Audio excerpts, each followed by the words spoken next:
देख रहे हैं TNN 24 न्यूज़ सैयद हुसैन के साथ। हम इस वक्त है अमरावती शहर में, जहां पे स्त्री रुग्णालय में, जिसे डफरीन के नाम से जाना जाता है। हमारे साथ हैं कि MS मैडम। चलिए उन्हीं से जानना चाहेंगे कि आखिर जो पेशेंटों के साथ जो मामले सामने आ रहे हैं, आखिर वो मामला है क्या। मैडम पहले TNN 24 में आपका बहुत बहुत स्वागत है। Thank you. मैं डॉक्टर विद्या वाठोड़कर, जिला स्त्री रुग्णालय का एडिशनल चार्ज मेरे पास है। और यहाँ जो नईम साहब ने ये दिया है, नईम साहब ने जो मेरे को निवेदन दिया है, उसके बारे में मैं पूरी चौकसी करूँगी और उसमें अगर कोई दोषी मिलता है तो उसके ऊपर कार्यवाही जरूर होंगी। लेकिन जो पेशेंट यहाँ पे था, ऑपरेशन हुआ, उसके बाद में सीरियस होने के बाद में उसको रेफ़र किया, तो ऐसा क्यों मैडम? ऐसा नहीं रहता है सीरियस। यहाँ सब गायनेकोलॉजिस्ट पोस्टेड है और पूरे पेशेंट को देखते हैं और उनका फॉलोअप भी होता है। यहाँ ICU न होने के कारण हमको पेशेंट को रेफ़र करना पड़ता है। लेकिन यहाँ पे गरीब तबके के लोग आते हैं और अभी ऐसा एक पेशेंट के साथ नहीं, ऐसे कई पेशेंटों को जो है सामने आ रहे हैं कि लापरवाही हो रही है। तो आप एक ज़िम्मेदार इंसान है, एक ज़िम्मेदार कुर्सी पे आप बैठे हैं, तो आप इसको किस नज़रिए से देख रहे हैं?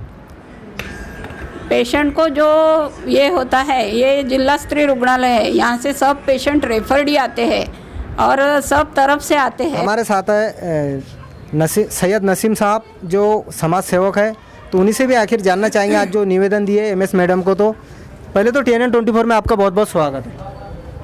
मैं सैयद नसीम समाज सेवक, और हम तकरीबन कई सालों से आरोग्य में सेवा दे रहे हैं।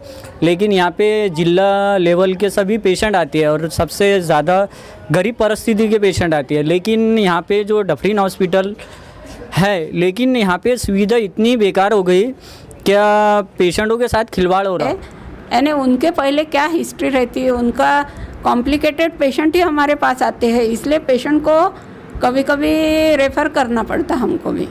अभी जो पेशेंट पास हो गया है, अभी रेफ़र किया है आपने यूरिन में, तो वो गरीब तबके के लोग हैं, तो जो हाथ मजदूरी वाले लोग हैं, अब वो उनका मानना ये आ रहा है, कहना ये आ रहा है कि जैसा 1 लाख रुपए खर्चा लग रहा है, तो ऐसे गरीब इंसान ने मैडम क्या करना चाहिए?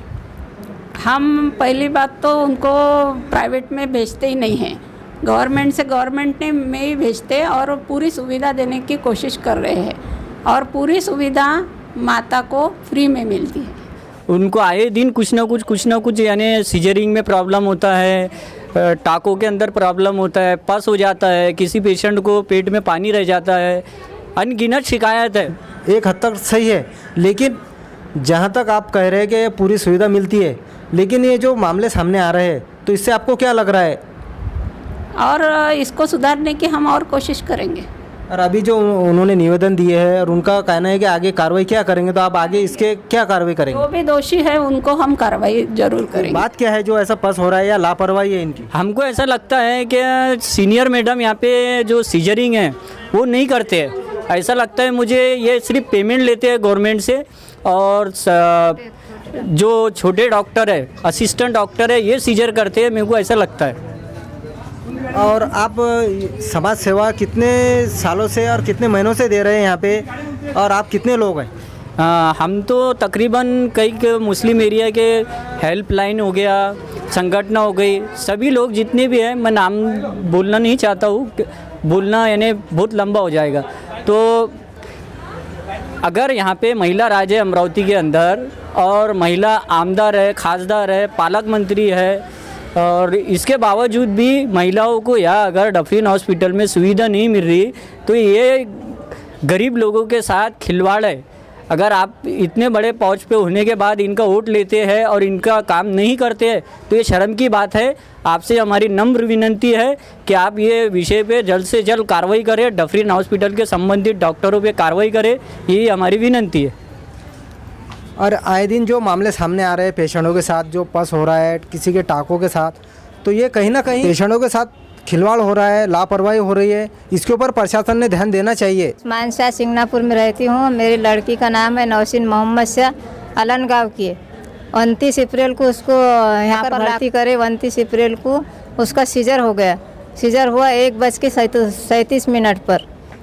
उसको यहाँ पर रखे गए। तीसरा दिन सीजर का था तो उसको बुखार आना चालू हो गया, उसके पेट में एक तरफ से गोला आने को लगा।